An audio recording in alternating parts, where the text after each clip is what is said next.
anything is possible and it could be extraordinary. Dennis Johnson told me that on a phone call once, and I tried to actually think about that every day. And I think if you can embrace that, that is how you'll actually be able to make really interesting work. So let's just use the last class to see what we've done. So remember, it's like, who is this Messer guy? And what's his obsession with lying? Remember, we started with just trying to make an egg, right?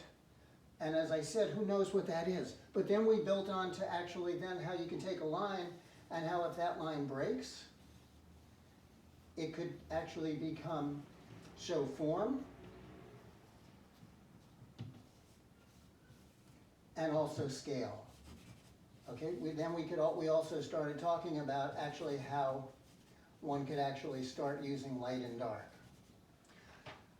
Then we actually tried to build up into a larger thing of a gesture, right? And also proportion. So if that's my hand, my head is going to be a certain height, right?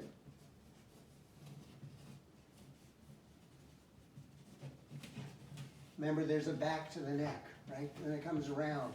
We're going to move this. There's got to be a shoulder and a chest.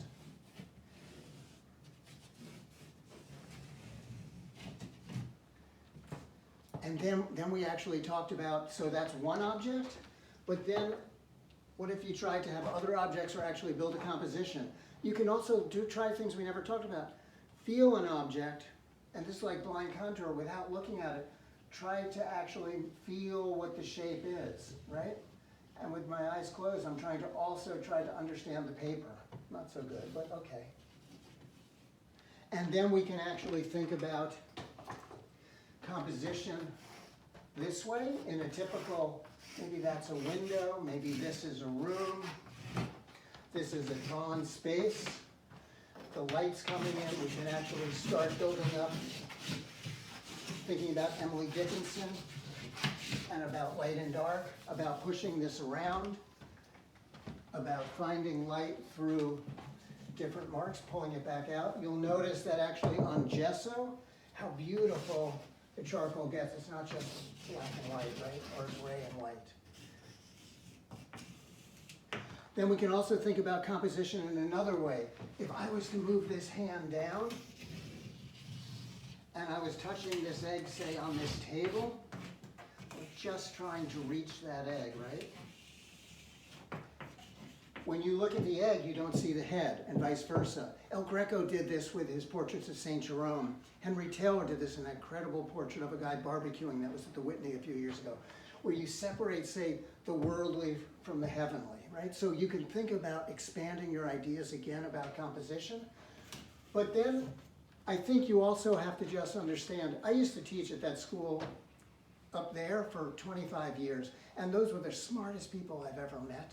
And they're incredible. But the one thing that they did was they were afraid of doing something wrong. So I would give them a simple example, draw a self-portrait in 2 places at once. And they would write me and go, Mr. Messer, Professor Messer, what do you exactly mean? And I was like, come on, that's not that hard to do. You just spent your whole life taking SATs, thinking about everything is one way and there's one right answer. What we're trying to do here, what you're trying to do, there's no right answer. You just have to convince people. So I suggest you have 2 practices. One, you make things and you share it. Another, you make things and you don't show it to anyone for a very long time to see what you actually have to give.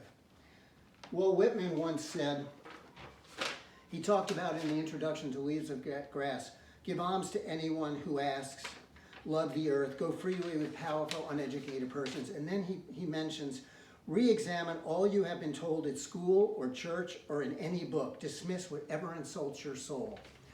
So what you have to understand is, you've taken this class, you've taken other classes, you don't want to be your teacher, you want to actually take part of your teacher and grow, right? So you need to look at the artists that you're inspired by. I love line. I remember now as a kid, the first things I used to see in a friend's parents' house was these reproductions of Van Gogh ink drawings with just line, and I was just amazed at how they had a world that I had never seen. So I'm only as good as myself, my research, my life. That Van Gogh led me to Japanese prints because he was interested in Japanese prints, and I've kept expanding. So what you have to do is find your own. If you realize that all your interests are one line, you've got to expand that. So let's say, think about those students who think there's one answer. What if you had a different teacher who actually said, draw that, right? Fuck the egg, fuck the quiet egg. What would you do now? How would you actually draw things that are moving, right? What would you do? Maybe you'd have to actually start thinking in another way, right? You could start actually doing other things. And then even from that egg, one could think, huh, and you could invent egg tempera. Okay, that's the last class. Forget about me, find your road. Good luck, stay safe, and thanks for coming.